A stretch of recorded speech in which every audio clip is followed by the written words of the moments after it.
Hi, hey, welcome. This is the quick overview for how to properly set up a Minecraft server. This will only teach you how to run a basic Minecraft server on your device, but not how your friends can connect from their homes, and how to set all of that up. This is only the basics of how to get a server running, and how to connect from it from your own home. If you do want to play with friends, then you can still follow these steps to get started.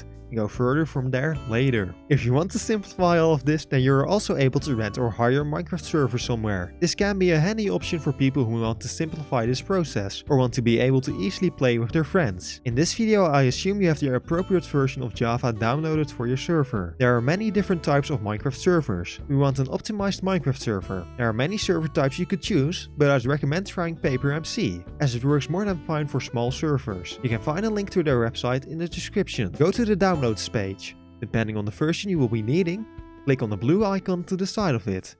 The version at the top is most likely the best version. For this video, however, I will be downloading and using the 1.16.5 server file. Versions below 1.18 are vulnerable for the log4j exploit. Don't worry, even if you don't know what that means, we will go through and patch this issue later. While this might seem a bit unnecessary if you're the only one connecting to it from your own device, I'd still just recommend doing it. Create a folder somewhere on your computer and put your downloaded server file in that folder. Now run that file with Java. Nothing will pop up, but it will be creating a server jar. You might need to refresh the folder you're viewing for it to update. Open eula.txt, and if you agree to its terms, set it to true and save the file. We will now be creating a file that runs the program with the correct settings for us. However, we will be first patching the log4j exploit. Go to the second link in the description. Scroll down until you see Game Server. Download the file for your server's Minecraft version and put it in the folder we have been working in. Running the server via a file has a few advantages, because it allows us to specify a few things before the server runs, like increasing the amount of RAM it can use. The text in this file is the same for all operating systems. Create a text file in the folder we have been working in. In the video description, you can find a string of text which is the correct string to put here. You can make a few changes to this though, depending on what suits your needs. The first two numbers specify the amount of RAM that's being used. 1024 is 1GB of RAM and 2048 is 2GB of RAM.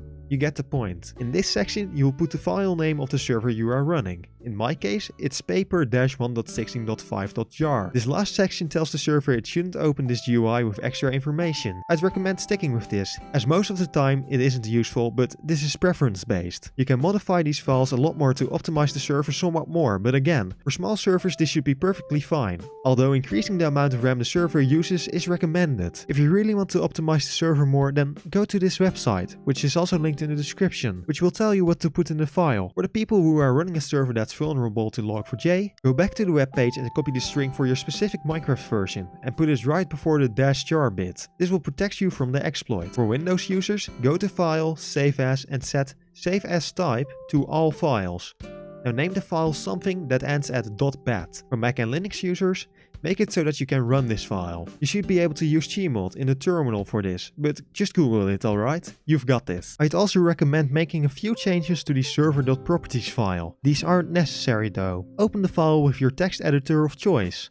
It might be useful to change what MOTD says, so you can easily recognize your own server. I'd also recommend changing the spawn protection to 0. You can now run the server again. If you're running Minecraft and the server from the same computer, you should be able to connect by typing localhost in the Minecraft server list. If you're connecting from another computer on the same internet connection, then go into the command prompt, and if you're on Windows, type ipconfig. Write down the number it says besides IP4 address and put that into the server list. Linux and Mac OS users, you can find the info for how to do this in the description. You can now connect through this way. To use anything I've made or linked in my videos, download the file from the description and put it in the plugins folder. If the server is still running, you'll need to restart it. Type stop into the console, which is the thing that pops up when you run the server, and press enter. Now restart it via the file that we made earlier. To be able to use most commands on the server and be able to go into creative mode, you can type op and then your username into the console. Congrats! You now have a fully functioning Minecraft server. Only people on your internet connection can connect to the server. People from outside your home cannot. To let your friends connect, you'll need to port forward. But that introduces a few risks and is outside the scope for this video. You can find plenty of tutorials online. I will have linked one down in the description. If you have any questions, then leave them in the comments. I can't promise that I'll be able to respond, but if common issues pop up, I'll leave answers to them in a pinned comment. Alright, this is not the main channel, so subscribe here too, I guess, or some garbage like that.